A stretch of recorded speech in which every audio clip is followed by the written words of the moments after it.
Hello అండి. పోడూరి కృష్ణకుమారి గారు రచించిన కనబడుట లేదు అనే నవలా శీర్షికతో మీ ముందుకు. చదువుతున్నది రాధిక. తన రచనలను కథలు, కథానికలు శ్రోతలకు వినిపించడానికి అనుమతినిచ్చిన పోడూరి కృష్ణకుమారి గారికి ధన్యవాదాలు తెలుపుతూ ఇక కథలో గడితే, సోమవారం టిక్కుం టిక్కుం అంటూ ఆపకుండా కొడుతున్న అలారం గోల లీలగా ఎక్కడి నుండో వినిపిస్తున్నట్టు కళ్ళు తెరిచింది దేవకి. పూర్తిగా మెళకువ రాక ఆ శబ్దం ఎందులోంచి వస్తుందో తెలియక డ్రాయింగ్ రూమ్లోకి నడిచి టెలిఫోన్ రిసీవర్ తీసి చెవి దగ్గర పెట్టుకుంది. డయల్ టోన్ చెవిలో గుయ్యమంటుంటే పూర్తిగా కళ్ళు తెరిచి రూమంతా కలిగి చూసింది. సోఫాలో ఒళ్ళు తెలియకుండా గాఢంగా నిద్రపోతున్నాడు శౌరి. వాడి గుండెల మీద ఏదో టెక్స్ట్ బుక్ బోర్లా పడుకునుంది. సోఫా పక్కన నోట్బుక్స్, క్యాల్కులేటర్ మత్తుగా పడున్నాయి. తల దగ్గర జియోమెట్రీ బాక్స్ మీద కుదురుగా కూర్చుని చిలాకీగా అరుస్తోంది చిన్న అలాంగ్ టైం పీస్. పిట్ట కొంచెం, కూత ఘనం అన్నట్టు దాని దారిన అది కూస్తూనే ఉంది. శౌరి తన మానాన్న తను నిద్రపోతూనే ఉన్నాడు. ఆ దృశ్యం చూస్తుంటే దేవకికి నవ్వొచ్చింది. గడియారం చేతిలోకి తీసుకుని దాని నోరు నొక్కుతూ టైం చూసింది. 5:15. ఇవాళ్ల నుండి వారం రోజులు సెలవు కదా, వీడింత పెద్దనాడే లేవటానికి అలారం ఎందుకు పెట్టుకున్నట్లు అనుకుంటూ పుస్తకాలు తీసి సర్ది బల్ల మీద పెట్టింది. వెధవ బోడి గొప్ప వీడును. చదివే ఇంతోటి 10th క్లాస్కి పెద్ద రీసెర్చ్ స్కాలర్లా ఎన్నడూ చుట్టూ పుస్తకాల కుప్పలు పెట్టుకుంటాడు. బానే ఉన్నాయి లక్షణాలు.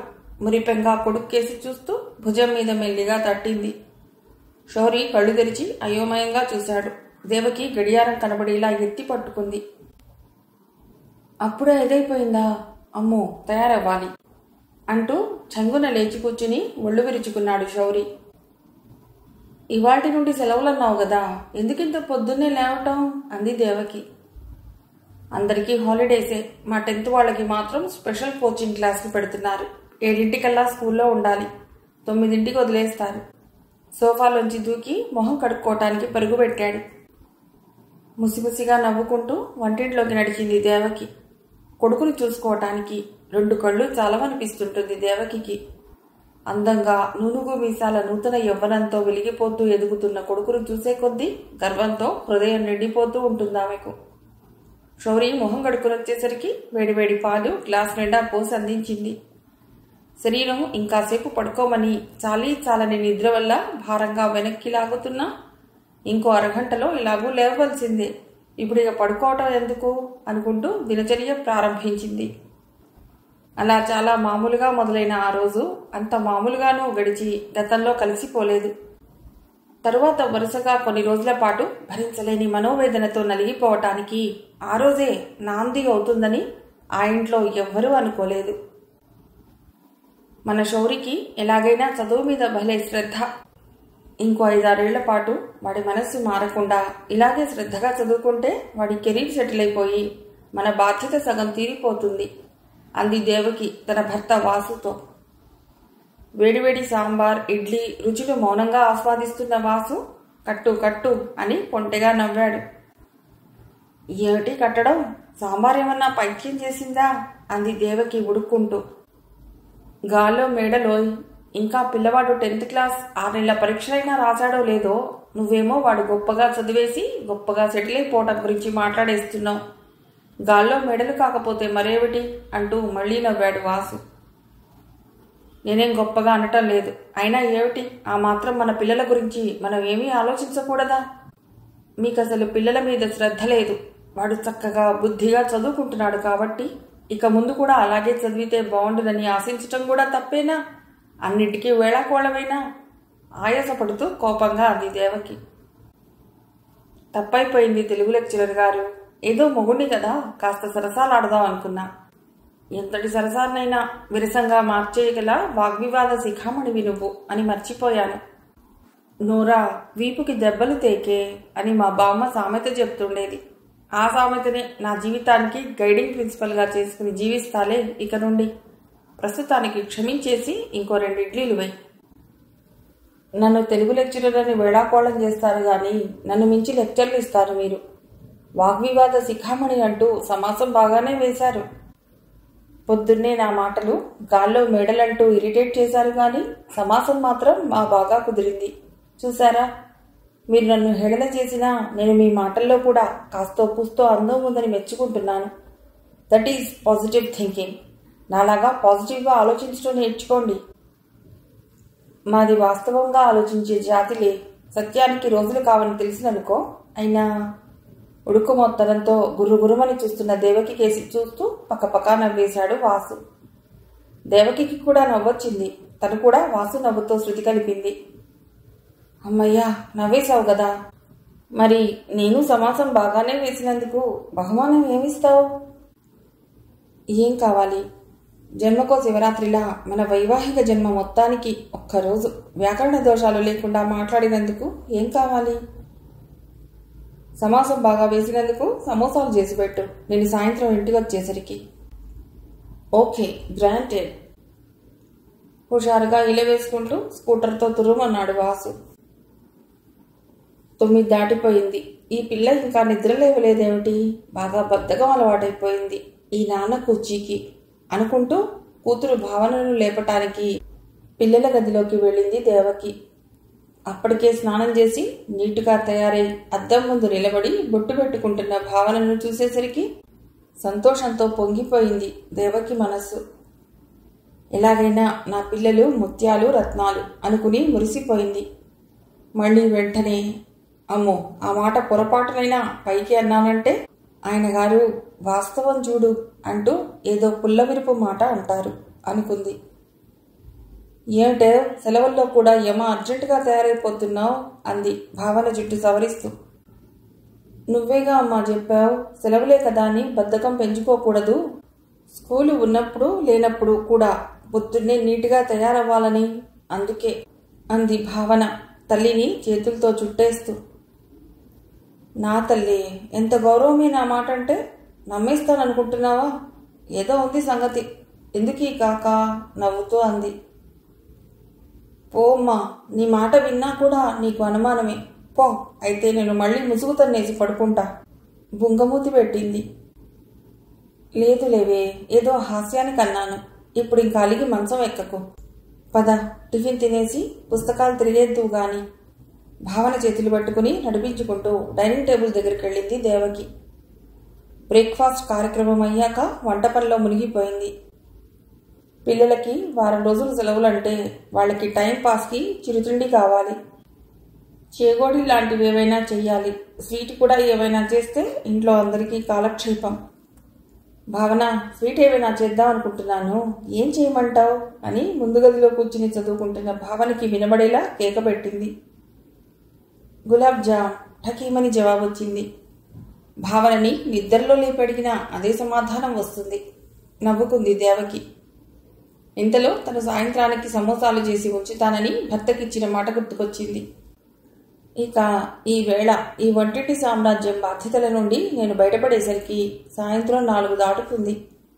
కొంగు నడుముకి బిగించి రాణి రుద్రమదేవి దర్బార్ను సర్వే చేసినట్లు డబ్బాలు సర్వే చేసుకుని ప్రణాళిక రూపొందించుకుంది.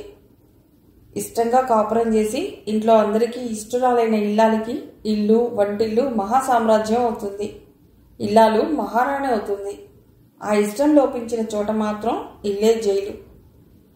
అమ్మా, ఆకలేస్తోంది, ఇక అన్నాలు తినేద్దామా అంటూ భావన వంటింట్లోకి వచ్చేసరికి ఉలిక్కిపడి యువతలకొచ్చి టైం చూసింది దేవకి. అరే, అప్పుడే 12 అయిందా? టేబుల్ మీద కంచాలు పెట్టి చేస్తున్న పని ఆపి వాష్ బేసిన్ దగ్గరికి వెళ్ళి చల్లటి నీళ్లతో మొహం గడుక్కుని టేబుల్ దగ్గరికి వచ్చింది. 2 కంచాలే పెట్టామే, శౌరి తర్వాత తింటాడా అడిగింది. అన్నయ్య ఇంకా ఇంటికి రాలేదు. ఇంకా రాలేదా? 9ంటికే క్లాస్ అయిపోతుందన్నాడే. నువ్వు తింటూ ఉండు, నేను రమేష్ వాళ్ళ ఇంటికి ఫోన్ చేసి కనుక్కుంటాను. రమేష్ ఇంటికి ఫోన్ చేసింది. రమేష్ తల్లి అలివేలు దేవకికి చిన్నప్పటి నుండి స్నేహితురాలు. స్కూల్లో శౌరి రమేష్ల స్నేహం పాత స్నేహితురాళ్లను కూడా కలిపింది. అలివేలు, నేను దేవకిని మాట్లాడుతున్నాను, మా శౌరి. దేవకి మాట పూర్తి కాకుండానే అలివేలు అందుకుంది. ఏమిటి దేవకి, ఇంట్లోనే ఉన్నావా? కాలేజీకి వెళ్ళలేదా? ఏమిటి విశేషం? మీ ఆయన ఊళ్ళో లేరా? ఏదైనా మ్యాట్నీకి ప్రోగ్రాం వేశావా అంటూ ప్రశ్నలు వడగళ్లలా కురిపించింది. దేవకికి నవ్వొచ్చింది. మ్యాట్నీ లేదు, పాడు లేదు గాని మా శౌరి. అలివేలు మళ్ళీ అందుకుంది. నువ్వు ఇంతవరకు ప్రోగ్రాం వేయకపోతే పోనీ గాని మా ఇంటి దగ్గర మన్మధుడు సినిమా ఆడుతోంది. నువ్వు వెంటనే బయలుదేరి వచ్చేయి. ఇంతకీ కాలేజీకి సెలవు ఎందుకు పెట్టావు? దేవకి నవ్వాపుకోలేకపోయింది. నేను కాలేజీకి సెలవు పెట్టలేదు తల్లి. ఈ వారం రోజులు సర్కారు వారి పుణ్యమా అని స్కూళ్ళకి కాలేజీలకి సెలవులు. అసలు నన్ను మాట్లాడనిస్తావా అంది. నేనేం చేశాను? నువ్వే ఫోన్ చేసి మాట్లాడటల్లా. సరే చెప్పు. మాటికి మాటికి మా శౌరి అంటున్నావేమిటి? ఏదైనా రికార్డు బద్దలు కొట్టి గిన్నీస్ బుక్లోకి ఎక్కాడా మీ శౌరి? నవ్వుతూ అంది అలివేలు. అదే కాదు గాని ఇవాళ పొద్దున్నే ప్రైవేట్ క్లాస్ ఉందని వెళ్ళాడు మా శౌరి. 9 అయిపోతుందన్నాడు. కానీ ఇంకా రాలేదు. మీ రమేష్ వచ్చాడా? అడిగింది దేవకి. మా బడుద్దాయి అసలు 8 లోపల నిద్ర లేవలేదు. ఇక ప్రైవేట్ క్లాస్ వెళ్ళడం కూడానా? ఎప్పుడు చెప్తుంటాను శౌరిని చూసైనా బుద్ధి తెచ్చుకోరా అని. వింటాడా? వినడు. నా మాట ఎందుకు వింటాడు? పైగా వాడికి వాళ్ళ నాన్న మద్దతు ఒక్కటి. మొన్న ఇలాగే ఏదో మాట వచ్చి ఆ శౌరిని చూసైనా బుద్ధి తెచ్చుకోరా అన్నాను అలవాటు ప్రకారం. అంటే వాడేమన్నాడో తెలుసా? శౌరి వాళ్ళమ్మని చూసి నువ్వు బుద్ధి తెచ్చుకోరాదా? ఆ ఆంటీ ఎంఏ చదివి లెక్చరర్ ఉద్యోగం చేస్తోంది. నువ్వేమో ఎస్ఎస్సి కూడా పాస్ అవ్వకుండా ఇంట్లో కూర్చున్నావు అనేశాడు. వాడి మాటలు విని వాళ్ళ నాన్న ఒక్కటే విరగబడి నవ్వటం. అలివేలి వాక్ప్రవాహానికి అడ్డుకట్ట వేయకపోతే అలా సాగిపోతూనే ఉంటుంది అని గ్రహించి, సరే కానీ అలివేలు, ఒక్కసారి మీ రమేష్ని పిలు. వాళ్ళంతా ఏమైనా ప్రోగ్రాం వేసుకున్నారేమో కనుక్కుంటా అంది దేవకి. అయ్యో, వాడి టైంకి ఇంట్లో ఉంటాడా? అది సెలవు రోజున. లేచి లేవగానే తిండి లాగించేసి ఎటో ఉడాయించాడు. ఎటెడుతున్నాడో కూడా చెప్పలేదు. ఆ తండ్రి పోలికేలే. ఆయన అంతే, వీడు అంతే. మళ్ళీ అలివేలి ప్రవాహానికి అడ్డం పడింది దేవకి. సరేలే, నేను ఇంకో ఫ్రెండ్ ఇంటికి ఫోన్ చేస్తా, ఉంటాను మరి అని ఫోన్ పెట్టేసింది. మళ్ళీ ఫోన్ నెంబర్లు తీసి మరో నెంబరు వెతకబోతుండగా ఫోన్ మోగింది. ఎక్కడి నుండైనా ఇంటికి రావటం ఆలస్యం అవుతుందని చెప్పటానికి శౌరి ఫోన్ చేసి ఉంటాడు అనుకుంటూ ఆత్రంగా రిసీవర్ ఎత్తింది దేవకి. నేనేనే దేవకి, మ్యాట్నీ ప్రోగ్రాం గురించి చెప్పకుండా ఫోన్ పెట్టేశావేమిటి? అసలు ప్రోగ్రాం ఉన్నట్టా లేనట్టా? మా పిల్లవాడు ఇంకా ఇంటికి రాలేదని నేను కంగారు పడుతుంటే సినిమా సంగతి ఏంటే బాబు? ఇంకో ఫ్రెండ్ ఇంటికి ఫోన్ చేసి సంగతి ఏంటో కనుక్కోవాలి కదా అంది దేవకి విసుగ్గా. కంగారు ఎందుకే? వాడేమైనా పసివాడా? ఈ మగవైద్యులు ఇంతే. ఒకసారి ఇంట్లోంచి బయటపడితే వాళ్ళకి మళ్ళీ ఇల్లు గుర్తు రావటానికి చాలా టైం పడుతుంది. వస్తాడులే, కంగారు పడకు అంది అలివేలు. మా మగ వెధవ మరి అంత వెధవ కాడులే.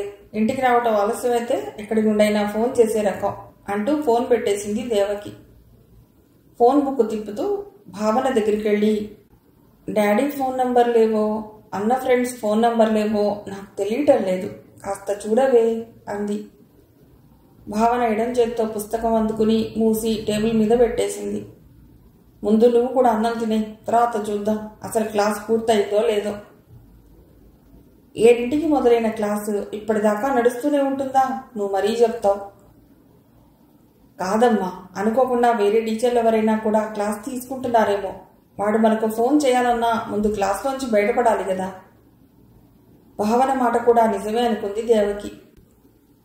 సర్లే, ఇంకో అరగంట చూద్దాం.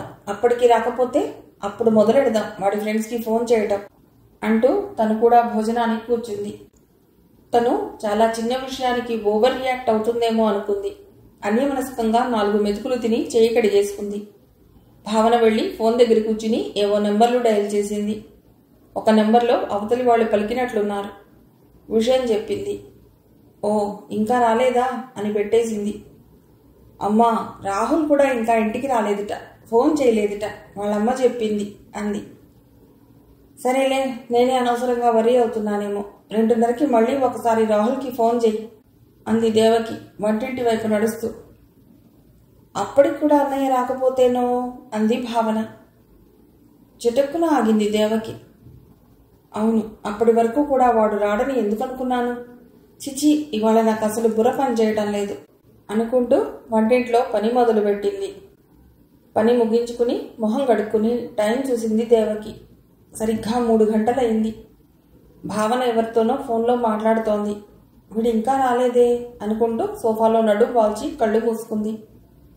అమ్మా, రఘు వాళ్ళ ఇంటికి ఫోన్ చేశాను. రఘు 10ంటికే ఇంటికి వచ్చేశాడట. భావన మాటలు విని చటుక్కున లేచి కూర్చుంది దేవకి. సరిగ్గా అడిగావా? అసలు ఆ అబ్బాయి క్లాస్కే వెళ్ళాడా? సరిగ్గానే అడిగాను. అతడు క్లాస్కే వెళ్ళాట. అయిపోగానే ఇంటికి వెళ్ళిపోయాట. అతడు వచ్చేటప్పటికి ఇంకా మిగతా పిల్లలు క్లాసులో కూర్చుని కబుర్లు చెప్పుకుంటున్నారట. నేను సీతారాం వాళ్ళ ఇంటికి కూడా ఫోన్ చేశాను. ఆగి తల్లి మొహంలోకి చూసింది భావన. ఆమె మొహంలో కనిపిస్తున్న భయాందోళనలు భావన గుండెలో బెదురు పుట్టించాయి. ఏమన్నాడు సీతారాం? ఏమన్నా చెప్పాడా? ఆత్రంగా అడిగింది దేవకి. అతడు కూడా క్లాస్ అయ్యాక చాలాసేపు ఫ్రెండ్స్తో కబుర్లు చెప్పుకుంటూ కూర్చున్నాడట. కానీ అతను వచ్చేటప్పటికి అన్నయ్యే కాకుండా ఇంకో 4 క్లాస్లో ఉన్నారట. తనకి తెలిసినంత వరకు ఎవరూ సినిమాకు వెళ్ళటం కానీ ఇంకెక్కడికైనా ప్లాన్ వేసుకున్నట్లు కానీ లేదు అన్నాడు. చెప్పడం ముగించి తల్లివైపు చూసింది భావన.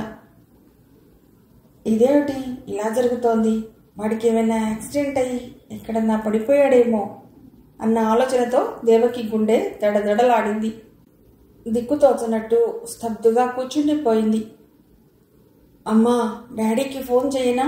మెల్లిగా అడిగింది భావన. ఉలిక్కి పడింది దేవకి. చేద్దాం గొణిగింది. ఫోన్ చేసి ఏం చెప్పాలి? ఆయన ఎలా రియాక్ట్ అవుతారు? కంగారు పడతారా? ఏదో కొంచెం ఆలస్యం అయితే ఆఫీస్కి ఫోన్ చేసి ఈ హడావుడి ఏమిటని విసుక్కుంటారా? ఇంటికొచ్చేదాకా చెప్పకపోతే ఇందాకే ఎందుకు ఆఫీస్కి ఫోన్ చేయలేదు అని దెబ్బలాడతాడేమో. దేవకికి అంత అయోమయంగా ఉంది. డాడీ ఆఫీస్కి నేను ఫోన్ చేయనా? భావన ప్రశ్నతో తేరుకుంది దేవకి. నేను చేస్తాలే అంటూ ఆఫీస్కి ఫోన్ చేసి వాసు రూమ్కి కనెక్ట్ చేయమని అడిగింది. సార్, డైరెక్టర్ రూమ్లో మీటింగ్లో ఉన్నారు మేడం. ఇంకో 15 గంటలో మీటింగ్ అయిపోతుంది. ఏదైనా అర్జెంట్ పని ఉంటే సార్ని పిలుచుకొస్తాను, రిసెప్షనిస్ట్ చెప్పింది. ఒక్క క్షణం ఆలోచించింది దేవకి. కొంచెం అర్జెంటే, ఆయనకి ఫోన్ ఇవ్వండి అంది. కాసేపటికి ఫోన్లో వాసు గొంతు వినిపించింది. ఏమండి, మన శౌరి 10ంటికల్లా రావాల్సిన వాడు ఇంకా ఇంటికి రాలేదు వివరాలు చెప్పింది. ఇంకా స్కూల్లోనే ఉన్నాడేమో, ఒకసారి స్కూల్కి ఫోన్ చేసి చూడు. ఫోన్ చేశాక ఏ సంగతి నాకు చెప్పు అన్నాడు వాసు. ఫోన్ పెట్టేసి తేలిగ్గా ఊపిరి పీల్చుకుంది. ఈ సంగతి తనకెందుకు తట్టలేదు? ఎండగా ఉంటే స్కూల్ ఆడిటోరియంలో చేరి షటిల్, బ్యాడ్మింటన్ ఆడుకుంటాం అని అప్పుడప్పుడు శౌరి చెప్పడం గుర్తొచ్చింది. భావనని పిలిచి స్కూల్ ఫోన్ నంబర్ అడిగి డయల్ చేసింది. వాచ్మెన్ ఫోన్ తీశాడు. స్కూల్లో పిల్లలు ఎవరూ లేరమ్మా. పొద్దునొచ్చిన 10th క్లాస్ పిల్లలు కూడా 12 అయ్యేసరికి అందరూ వెళ్ళిపోయారు అన్నాడు.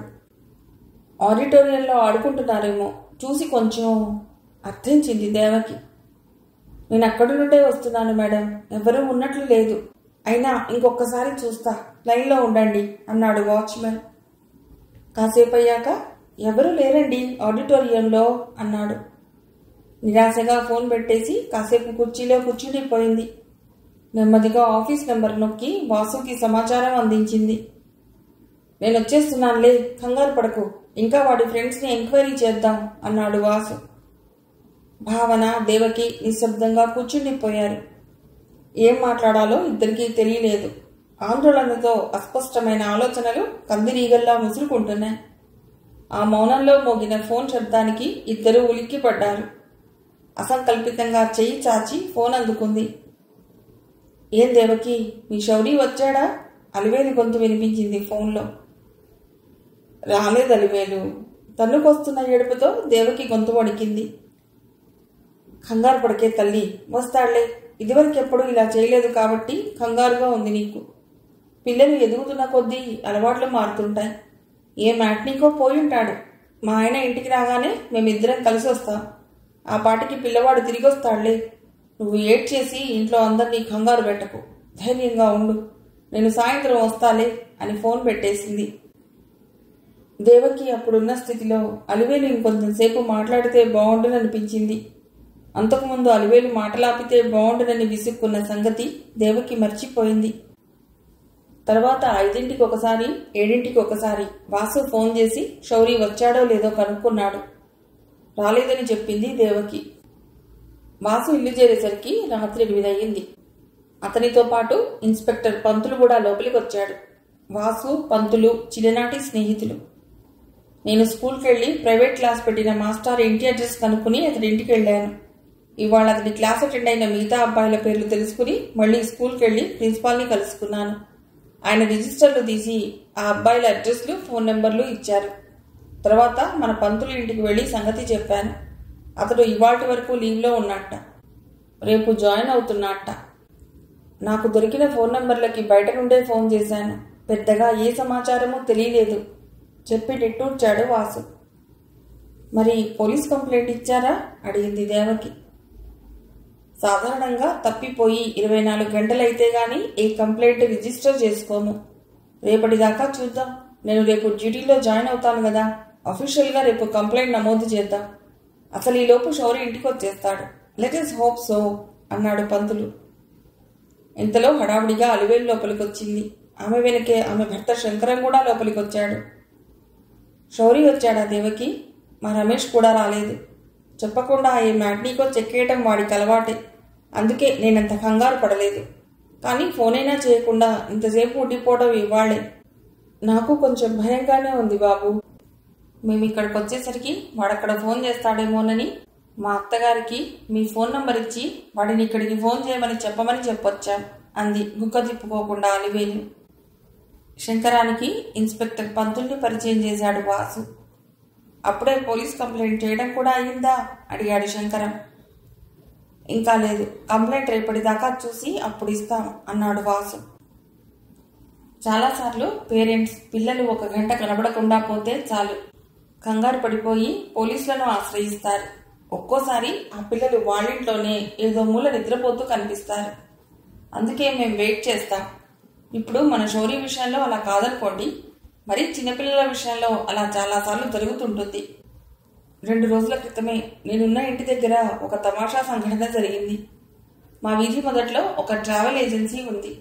వాళ్ళ బస్సులు 1, 2 ఎప్పుడూ అక్కడ ఉంటాయి. ఆ రోజు ఎదురింటి వారి 3 ఏళ్ల అబ్బాయి రోజంతా కనబడకుండా పోయాడు. తల్లిదండ్రులు, మిగతా బంధువులు ఆ చుట్టుపక్కలంతా వెతికారు. వాళ్ళ నర్సరీ స్కూల్ 12ంటికి వదిలేస్తారు. వాళ్ళ టీచర్ ఏమో వాడసలు స్కూల్కే రాలేదని చెప్పింది. సాయంత్రానికల్లా పిల్లాడి తల్లి ఆశ వదులుకుని ఆత్మహత్య చేసుకోవడానికి సిద్ధపడింది. నేను రంగంలోకి దిగాను. ఎందుకైనా మంచిదని క్యాజువల్గా అక్కడ పార్క్ చేసి ఉన్న బస్లోకి ఎక్కి చూశాను. ఆ పిల్లవాడు బస్లో డ్రైవర్ సీట్ కింద పడుకుని గాఢంగా నిద్రపోతున్నాడు. ఆనాటి దృశ్యం తలుచుకుని పంతులు పక్కపక్క నవ్వాడు. వింటున్న శ్రోతలందరికీ నవ్వొచ్చింది. మరి పొద్దుటి నుండి సాయంత్రం దాకా బస్లోనే ఎలా ఉండగలిగాడు? ఆ పిల్లవాడికి ఆకలేసినప్పుడైనా ఇంటికి వెళ్ళిపోవాలనిపించలేదా? అందరి మనసులో తలెత్తిన అనుమానాల్ని అలివేలు బయటపెట్టింది. దానికి ఏర్పాట్లు జరిగాయి. వాళ్ళ నర్సరీ క్లాసు 9 నుండి 12 దాకా ఉంటుంది. మధ్యలో ఓ అరగంట ఇంటర్వెల్ ఉంటుందిట. ఆ టైంలో తినటానికి స్నాక్స్, కాసిని బిస్కెట్లో, జంతికలో పట్టుకెడుతుంటాడా బాబు. ఆ రోజు వాడు పొద్దున్న ఇంట్లో టిఫిన్ సరిగ్గా తినలేదని వాళ్ళమ్మ టిఫిన్ బాక్స్ నిండా కమ్మగా పెరుగున్నం కలిపి పెట్టిందిట. అంత చిన్న కుర్రవాడు అంత పెరుగున్నం ఒకేసారి ఎలాగూ తినలేడు. వాళ్ళమ్మ పిల్లవాడి మీద ప్రేమ కొద్దీ పెట్టింది. వాడు డ్రైవర్ సీట్లో కూర్చుని డ్రైవర్ ఆట ఆడుకుంటూ ఆకలేసినప్పుడల్లా బాక్స్ తీసి కొంచెం అన్నం తింటూ వాటర్ బాటిల్లోని నీళ్లు తాగుతూ గడిపేశాడు. ఎంతసేపు ఆడుకున్నాడో ఆడి ఆడి అలసిపోయి ఒళ్ళు తెలియకుండా నిద్రపోయాడు. వాడిని లేపి ఆకలే లేదా అని అడిగితే మహా ఆనందంగా వాడి నిర్వాకమంతా వచ్చి రాని మాటల్లో వివరంగా చెప్పాడు అని చెప్పి మళ్లీ నవ్వాడు పంతులు. ఉయ్యల్లో బిడ్డనుంచుకుని ఊరంతా వెతకటం అంటే అదే అంది అలివేలు నవ్వుతూ. అందరూ నవ్వారు. వాతావరణం కాస్త తేలికపడింది.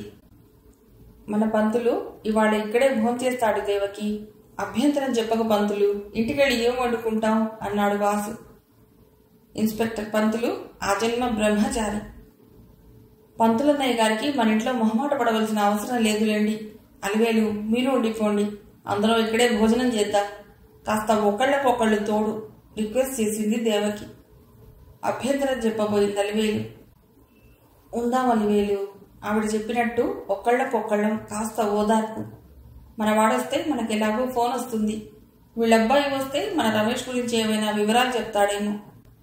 మనకెవరికైనా ఏ చిన్న ఎక్స్ట్రా ఇన్ఫర్మేషన్ గుర్తొచ్చినా పంతులు గారికి చెప్పి సలహా తీసుకోవచ్చు అన్నాడు శంకరం.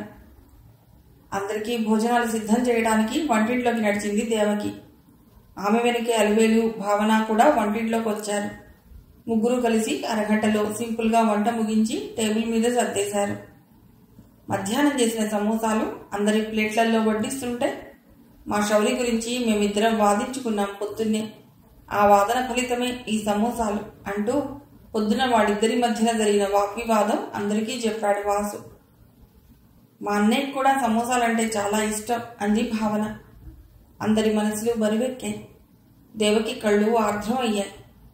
మా అలివేలి కూడా సమోసాలు బాగా చేస్తుంది గాని మేమే బాగా తినాం. తను చేసిన సమోసాలకి న్యాయం చెయ్యం అంటూ తికమకగా మాట్లాడాడు శంకరం, కాస్త అందరినీ నవ్విద్దామని.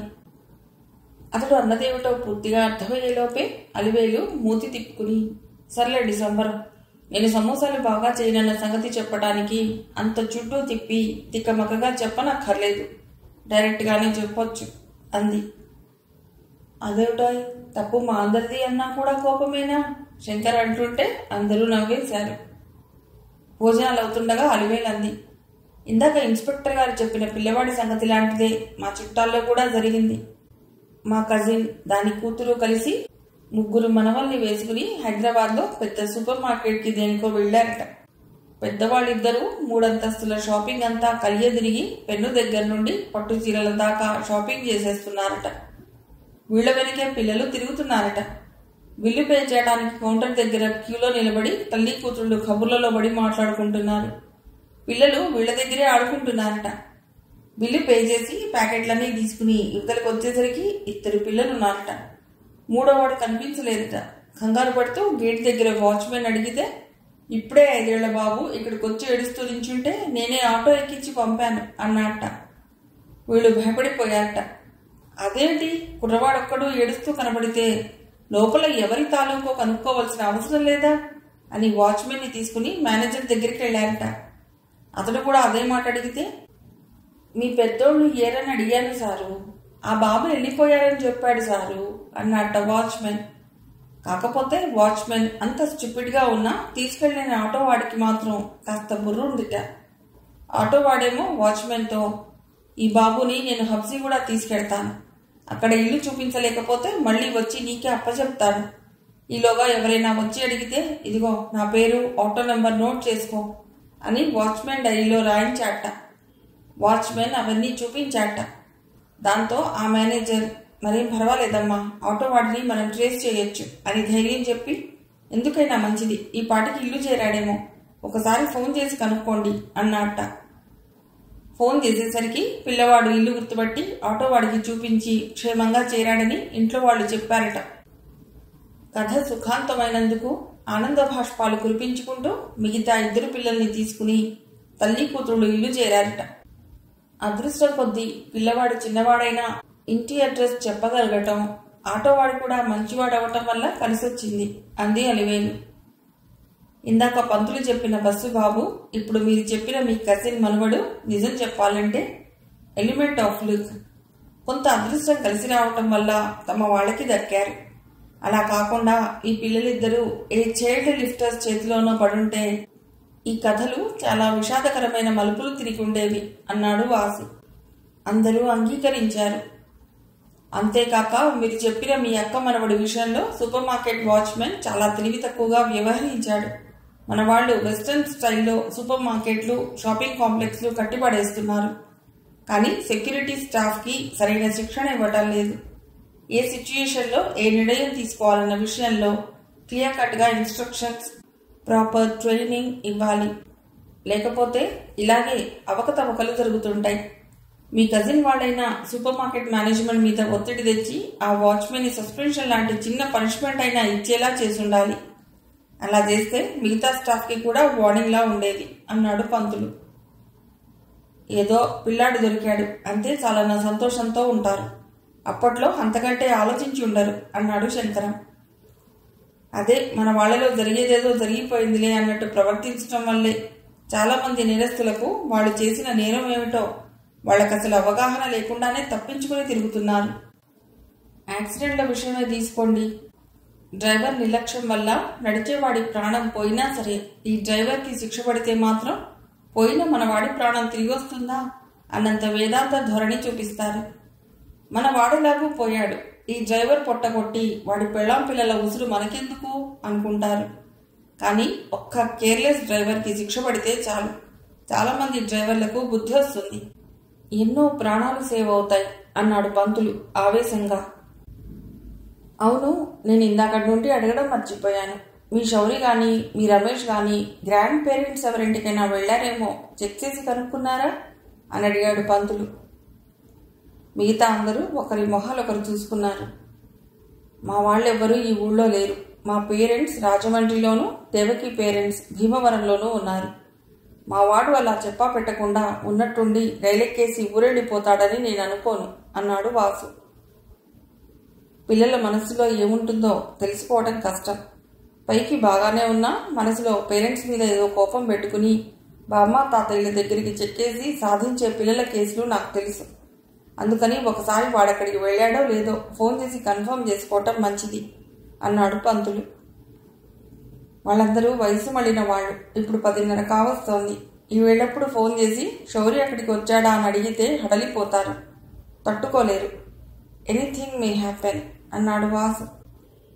అలా డైరెక్ట్గా అడిగి అదరగొట్టేస్తావేమిటి? ఏది మీ వాళ్ళ రాజమండ్రి నెంబర్ చెప్పు అన్నాడు పంతులు. వాసు చెప్తుంటే రాజమండ్రికి డయల్ చేశాడు పంతులు. అవతల ఎవరో పలకగానే, మీరు శౌరి తాతయ్య గారా అండి? నమస్తే, నేను శౌరి స్కూల్లో పనిచేసే టీచర్నండి. ఇప్పుడే ఓ అరగంట క్రితం ఇక్కడ దిగానండి. అవునండి, రాజమండ్రిలోనేనండి. అబ్బే, లోకల్ కాలేజీలో చేస్తున్నానండి. ఎస్టీడీ కాదండి. ఏం లేదండి, మీ శౌరి సెలవులకు మీ ఇంటికి వస్తానని చెప్పి మీ నెంబర్ ఇచ్చాడండి. ఒకవేళ వచ్చాడేమోనని చేస్తున్నానండి. నేను ఇక్కడే బస్టాండ్లో హోటల్లో దిగానండి. ఒకవేళ వచ్చి ఉంటే రేపొద్దున నా దగ్గరికి హోటల్కి వస్తాడేమోనని ఫోన్ చేశానండి. ఎలాగూ రాలేదన్నారుగా. అబ్బే పర్వాలేదండి, పనేం లేదండి, ఊరికే సరదాగా అంతేనండి. నేను రేపు మధ్యాహ్నం బస్సులో వెళ్ళిపోతానండి. ఉంటానండి అని ఫోన్ పెట్టేశాడు. అదో ఈ సంగతి వాసు. శౌరి రాజమండ్రి వెళ్ళలేదు. భీమవరం నంబర్ అడిగి డయల్ చేసి దాదాపు ఇందాక మాట్లాడినట్టే మాట్లాడి శౌరి అక్కడికి కూడా వెళ్ళలేదని కన్ఫర్మ్ చేసుకుని ఫోన్ పెట్టేశాడు. పంతులు శంకరం వైపు తిరిగాడు. ఇక మీ నెంబర్లు చెప్పండి, తేల్చేద్దాం అన్నాడు. మా పేరెంట్స్ మాతోనే ఉంటారు. మా ఇన్లాస్ నర్సాపురంలో ఉంటారు. మా రమేష్ అక్కడికి వెళ్ళి ఉంటాడని నేను అనుకోను. మా మామగారు అసలే హార్ట్ పేషెంట్. వాళ్ళని కదల్చకపోవడమే మంచిదేమో అన్నాడు శంకరం. ఏం పర్వాలేదులేండి, ముందు డౌట్స్ అన్నీ క్లియర్ చేసుకోవడం మంచిది అని నర్సాపురం ఫోన్ కలిపాడు.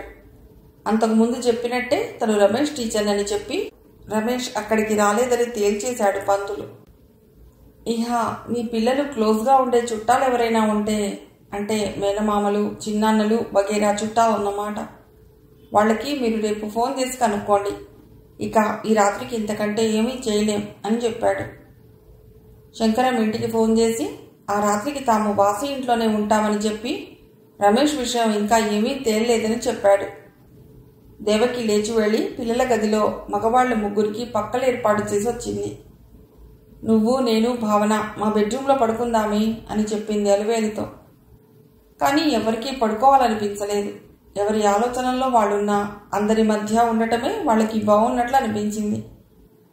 పంతులు కుర్చీలో వెనక్కి వాలి కాళ్ళు స్టూల్ మీద పెట్టుకుని మరునాడు తాను ఈ కేసులో ప్రొసీడ్ అవ్వవలసిన పథకం ఆలోచించసాగాడు. ముందుగా యాక్సిడెంట్ల లిస్టు చెక్ చేయాలి. హాస్పిటల్స్ అన్నిటికీ కానిస్టేబుల్ను పంపి చెక్ చేయించాలి. ఏవైనా అన్క్లెయిమ్డ్ బాడీస్ ఉంటే పేరెంట్స్ని ఐడెంటిఫికేషన్ కోసం తీసుకెళ్లాలి అనుకుని చిన్నగా నిట్టూర్చి ఈ కేసు అంతవరకు రాదని ఆశిద్దాం అనుకున్నాడు. 11 అవుతుండగా డోర్ బెల్ మోగింది.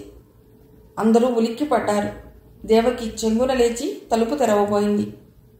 పంతులు దేవకి నాగమని వాసుని కిటికీలోంచి ఎవరొచ్చారో చూసి మరీ తలుపు తెరవమన్నాడు.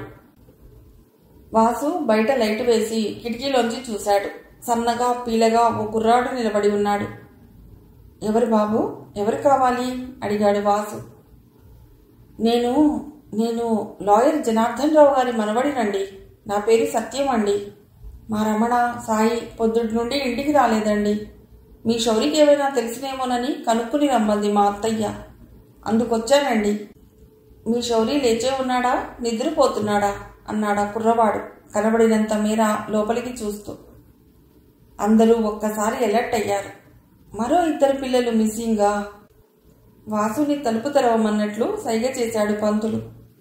వాసు తలుపు తెరిచి లోపలికి రా, కూర్చో అన్నాడు. సత్యం లోపలికొచ్చాడు. 20-25 మధ్య వయసున్న వాడిలా ఉన్నాడు సత్యం. అతని వాలకం చూస్తే అతని వయసుకు తగిన తెలివితేటలు, లోకజ్ఞానం లేనివాడిలాగా ఉన్నాడు. కొంచెం ఓ పక్కకి వంగి నిల్చుని రూంలో అందరి వైపు బెదురు చూపులు చూశాడు. రమణ సాయి అంటే ఎవరు అడిగాడు పంతులు. రమణ అంటే మా అత్తయ్య కొడుకండి, సాయి అంటే మా బాబాయి కొడుకండి అన్నాడు గుడకలు మింగుతూ. వాళ్ళిద్దరూ పొద్దున్న నుండి కనపట్టలేదా? వాళ్ళ సంగతి మా శౌరికి ఎందుకు తెలుస్తుంది? వాళ్ళంతా ఒకే క్లాస్ కదండి అన్నాడు సత్యం పంతులకేసి విడ్డూరంగా చూస్తూ. దేవకికి సడన్గా అతడెవరో గుర్తుకొచ్చింది. ఓహో, లాయర్ జనార్దన్ రావు గారంటే 2వ వీధిలో ఈ చివరి ఇల్లు, పెద్ద జాయింట్ ఫ్యామిలీ అంది. అవునండి అన్నాడు సత్యం. నువ్వు చదువుకుంటున్నావా అన్నారు. సత్యం సిగ్గుపడిపోతున్నట్లు తలంచుకున్నాడు.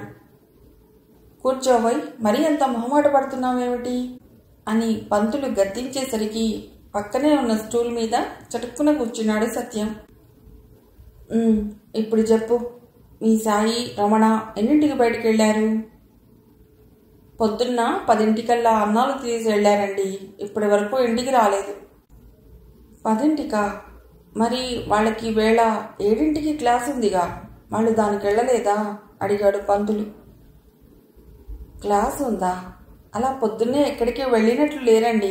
10 దాకా ఇంట్లోనే ఉన్నారు, మా పిన్ని చెప్పింది. ఇంతకీ శౌరి పడుకున్నాడా అండి?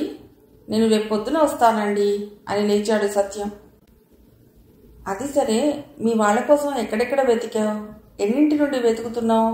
పంతులు ప్రశ్నించాడు. ఎక్కడెక్కడండి, ఇంకా ఎక్కడా వెతకలేదండి. ఎవరిని అడిగితే మాత్రం ఎవరికి తెలుస్తుందండి? ఈ వెధవలిద్దరికీ ఇది అలవాటే కదండి. 2 రోజులు 3 రోజులు ఇంట్లోంచి పారిపోవటం. వెధవలు కడుపులు మాడితే వాళ్లే తిరిగి వస్తారు. వాళ్ల కోసం ఎవరూ వెతకనక్కర్లేదు అని మా తాతగారు కేకలేశారండి. ఆయన ఇందాక నిద్రపోయాక మా పిన్ని మా అత్తయ్య నన్ను బతిమిలాడారండి, కాస్త ఎక్కడైనా ఉన్నారేమో చూసి రమ్మని. వాళ్ల పోరు పడలేక రోడ్డున పడ్డానండి. ఇదిగో ఈ రోడ్డంట వెడుతుంటే మీ శౌరి గుర్తుకొచ్చాడండి. మా వాళ్ళ గురించి ఏమైనా చెప్తాడేమో, అతన్ని అడిగినట్టు ఉంటుంది, అతడితో కాసేపు కబుర్లు చెప్పినట్టు ఉంటుందని ఇలా వచ్చానండి. చేతులు తలా తిప్పుకుంటూ ఏకరువు పెట్టాడు సత్యం. మొదట ఉన్న బెదురు తగ్గినట్టు అనిపించింది. అయితే సాయికి రమణకి ఇది అలవాటేనన్నమాట అన్నాడు పంతులు. జవాబిచ్చాడు సత్యం. అసలు నువ్వెన్నింటికి వచ్చావో ఈ ఇంటికి అడిగాడు పంతులు. నేనా అండి, నేను ఇంటికి వచ్చేసరికి 10 అయిందండి. అప్పుడే మా తాతగారు కేకలేసి పడుకున్నారండి. నేను అన్నం తినేసి ఇదిగో ఇలా వచ్చానండి. మళ్ళీ స్టూల్ మీద కూర్చుంటూ జవాబిచ్చాడు సత్యం. ఈసారి కాళ్ళు ముందుకు జాపి జారగిలబడి రిలాక్స్గా కూర్చున్నాడు. శౌరి లేకపోతేనే కాసేపు వీళ్లతో బాతఖానీ చేయవచ్చు నిద్ర వచ్చేదాకా అనుకుని సెటిల్ అయిపోయినట్లున్నాడు. అప్పటి వరకు ఏం చేశావు? ఏముందండి, ఫస్ట్ సినిమాకు వెళ్ళొచ్చానండి ఫ్రెండ్స్తో. సినిమాకు వెళ్లే ముందు వరకు అంటే పొద్దుటి నుండి ఇంట్లోనే ఉన్నావా? పంతులు ప్రశ్నలు వింటూ మిగతా వాళ్ళందరూ ఆశ్చర్యపోయారు. అతన్ని కూర్చోబెట్టి బాతఖానీతో ఎందుకు కాలక్షేపం చేస్తున్నాడో వాళ్ళకు అర్థం కాలేదు. పంతులు అడిగిన ప్రశ్న విని ఎక్కిళ్ళు పెడుతున్నట్టుగా నవ్వాడు సత్యం. అయ్యో, రోజంతా ఇంట్లో కూర్చుంటే ఏం దోస్తుందండి బాబు, బోరు కొట్టి చేస్తాం. అయ్యో బాబోయ్, పొద్దస్తమానం ఇంట్లో కూర్చోలేం అన్నాడు సత్యం. మరేం చేస్తుంటావు రోజంతా కుతూహలంగా అడిగాడు పంతులు. ఏముందండి, ఫ్రెండ్స్ని కలుసుకుని కబుర్లు చెప్పుకుంటామండి. మ్యాట్నీకైనా ఫస్ట్ షోకైనా పోతుంటామండి ఫ్రెండ్స్ అంతా కలిసి. ఒక్కో రోజు మా హీరో సినిమా రిలీజ్ అయితే ఇక ఆ రోజల్లా థియేటర్ దగ్గరేనండి. రాత్రి 1 గంటకో 2కో ఇల్లు చేరతానండి. విలాసంగా కాళ్ళు ఊపుకుంటూ గొప్పగా చెప్పాడు సత్యం. అతడు చెప్తున్న మాటలన్నీ కళ్ళు పెద్దవి చేసుకుని వింటోంది భావన.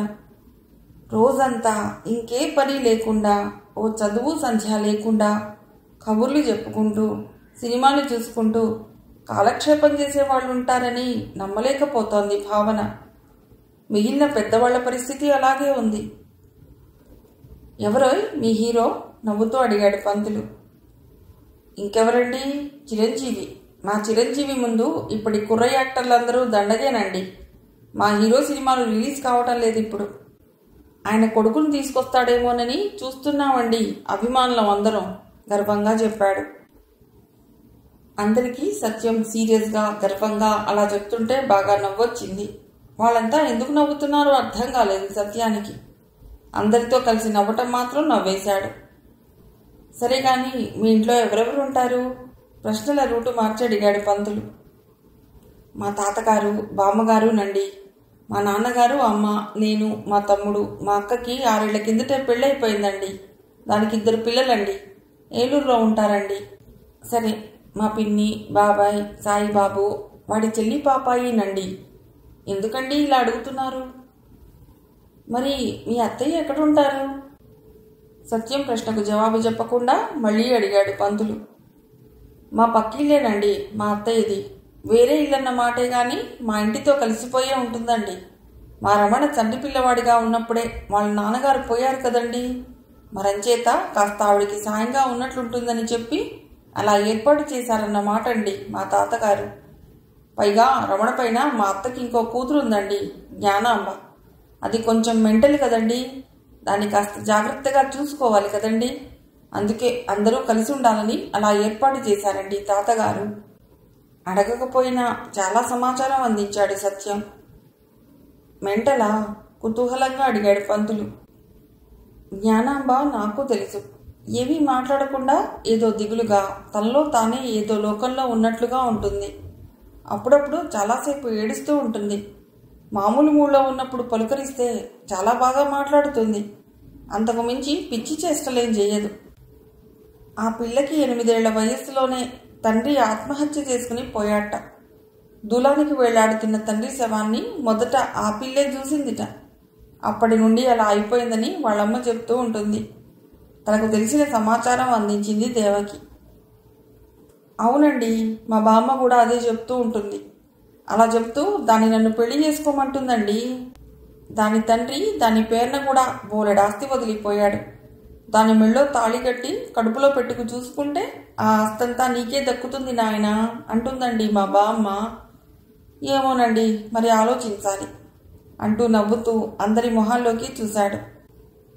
వాళ్ళందరికీ నవ్వాలో ఏడవాలో తెలియలేదు.